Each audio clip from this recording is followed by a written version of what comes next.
The polls are open now. We can see people starting to get registered so they can begin to cast their ballots. We're live this morning here over at the American Legion, which is supposed to be one of the largest precincts here in northern Johnson County. And already early this morning, you can see the crowds are coming out in order to cast their ballot. Some people began arriving here just at 5:45 this morning, and the lines have continued to grow and grow ever since. At least over here right now, they go out the door. You can see some umbrellas, in fact, over there, because at least here over in Swisher, it has started raining, but that's not keeping people away from these polls. Now, some people did try to avoid the long lines with something called early voting, and here in Iowa, there were a whole lot of people that did it in millions across the entire country. 450,000 people voted absentee ballots, in fact, already during this election, and Democrats, Republicans, and Independents include all of them. As far as the Democrats are concerned, around 200,000 voted absentee. Republicans 140,000,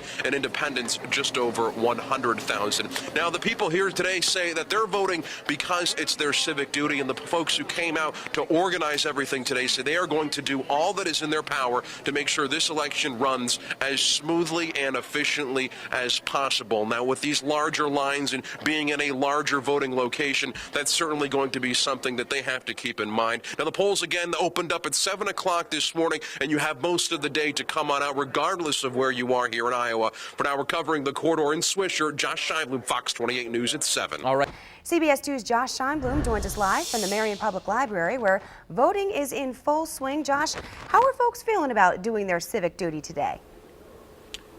Well, the polls here opened at 7 o'clock this morning, and throughout all of eastern Iowa, there have been lots and lots of people exercising their right to vote here in this election. So far in Marion, we had about 311 people cast their ballots today, including, yes, yours truly as well. You can see here already people are starting to come out right now to continuously make sure that they can actually cast their ballot. I am here with Mike Warner. He's an election official here. Now, Mike, how have you noticed the stream of people so far?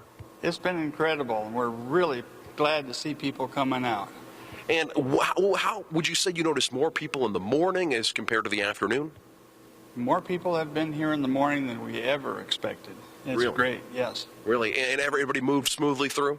Yes, we've been doing really well given the heavy traffic that we really aren't used to. Yeah, it does sound like a lot of people came. Thank you very much for joining us here, Mike. And guys, we were also live this morning over in Swisher in the northern part there of Johnson County, and you can see there were a lot of people that woke up very early in the morning for that as well, casting their ballots and coming out to make sure. In fact, it was a little bit rainy during that part of the morning while we were broadcasting live, and people were waiting out in the rain so they could go on through. Some people who initially showed up came in as early as 5:30 in the morning so they can exercise their right to vote. Now, it's important everybody knows that the voting opportunities will be open until 9 o'clock p.m. this evening. So if you're at work right now, if you're looking to go cast your ballot, you still have the chance to do so when you get off. But now we're covering the corridor in Marion. Josh Scheinblum, CBS 2 News.